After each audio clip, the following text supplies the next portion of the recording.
Якщо справа Катерини Гандзюк потрапить до суду в її нинішньому стані, замовників убивства активістки притягнути до відповідальності буде неможливо.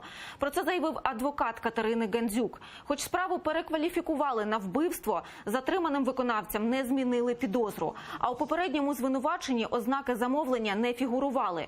Натомість голова Національної поліції Сергій Князєв заявив, що всі 5 затриманих дадуть додаткові свідчення у справі про вбивство, зокрема про замовний характер злочину. Учора під стінами МВС у столиці та обласних управлінь внутрішніх справ по всій Україні відбувалися акції з вимогою назвати замовників зухвалого убивства журналістки. 31 липня на херсонську активістку, яка боролася із корупцією в регіоні, зловмисники вилили сірчану кислоту. Вчора вона померла від опіків у лікарні.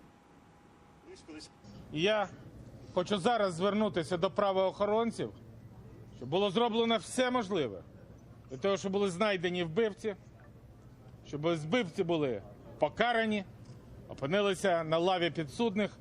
І ми всі маємо об'єднати зусилля для того, щоб це відбулося.